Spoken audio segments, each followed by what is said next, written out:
Thanks for staying here on JoyNews desk with me, Benes Abubedu.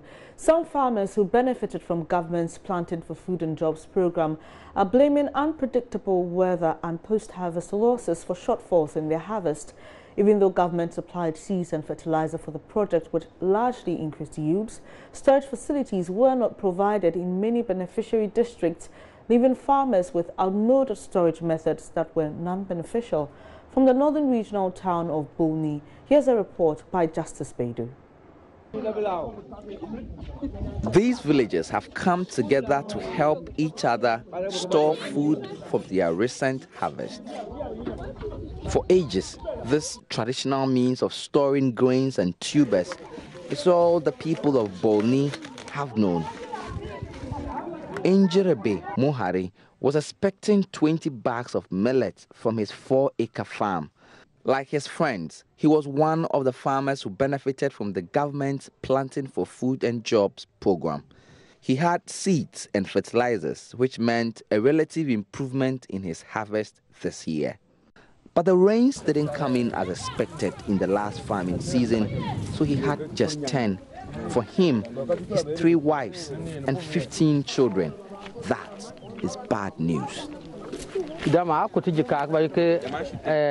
It's painful to see your harvest go bad, knowing that you have to pay fees for your children, and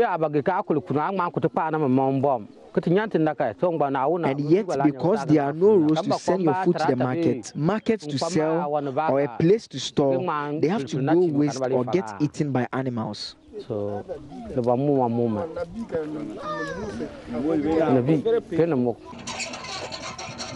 this is one of Ghana's largest food-producing regions, noted for the growth of yams, maize, and millet.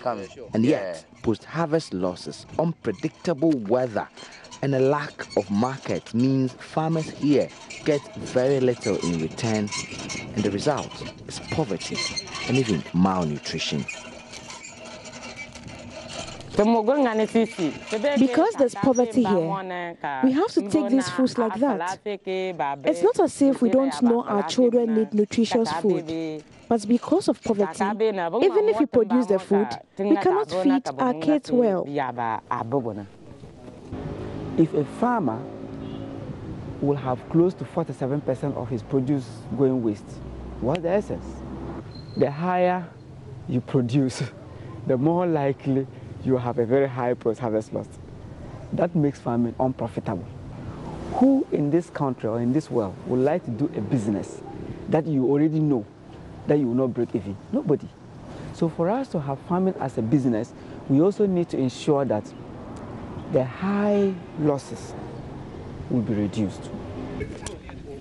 About half of all food produced in Ghana do not get to the final consumer because of losses after harvest, costing the nation in excess of 700,000 cedis yearly, according to a recent World Bank study.